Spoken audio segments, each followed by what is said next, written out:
Well, I just want to begin by extending my condolences to the Floyd family. They exemplify spiritual nobility. That's very important. Long history, 400 years of black people having to come to terms with these kinds of vicious murders and assassinations and attacks. But I think what we're really experiencing here, though, brother, and I say this in all honesty and deep sadness, but I think we are witnessing America as a failed social experiment.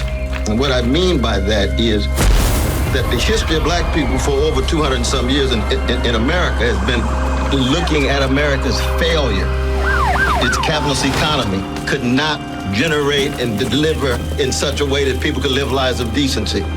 The nation state, its criminal justice system, its legal system could not generate protection of rights and liberties. And now our culture, of course, is so market-driven, everybody for sale, everything for sale. It can't deliver the kind of nourishment for soul, for meaning, for purpose. And so when you get this perfect storm of all of these multiple failures at these different levels of the American empire, and Martin King already told us about that. When I saw those pictures there in Atlanta, you could see Martin right there in Atlanta saying, I told you about militarism, I told you about poverty, I told you about materialism, I told you about racism and all of its forms. And what we've seen in America is now these chickens coming home to roost. And in this instant, you have Brother George, where it is so clear it is a lynching at the highest level. Nobody can deny it. And I thank God that we have people in the streets. Can you imagine this kind of lynching taking place and people are indifferent? People don't care? People are callous? But you know what's sad about it though, brother? At the deepest level? It looks as if the system cannot reform itself.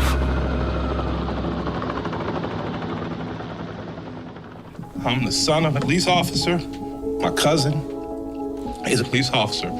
And my other cousin, East Point, police officer. And I got a lot of love and respect for police officers, down to the original 8 police officers in Atlanta that even after becoming police had to dress in a YMCA because white officers didn't want to get dressed with niggers.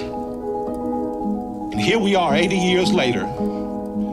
I watched a white officer assassinate a black man. And I know that tore your heart out. And I know it's crippling. And I have nothing positive to say in this moment, because I don't want to be here. I'm duty bound to be here to simply say that it is your duty not to burn your own house down for anger with an enemy. It is your duty to fortify your own house so that you may be a house of refuge in times of organization. I'm mad as hell. I woke up wanting to see the world burn down yesterday because I'm tired of seeing black men die. He casually put his knee on a human being's neck for 9 minutes as he died like a zebra in the clutch of a lion's jaw. So that's why children are burning to the ground. They don't know what else to do. So my question for us on the other side of this camera is, after it burns, will we be left with charred, or will we rise like a phoenix out of the ashes? It is the responsibility of us to make this better right now. We don't want to see one officer charged. We want to see 4 officers prosecuted and sentenced.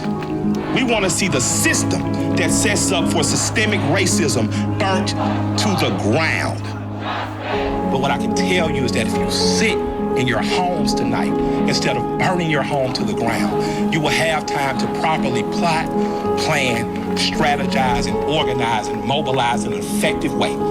And 2 of the most effective ways is first taking your butt to the computer and making sure you fill out your sentences so that people know who you are and where you are.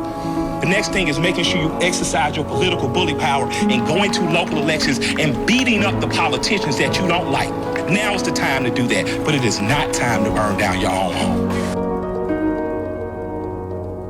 Now is the time to plot, plan, strategize, organize, and mobilize.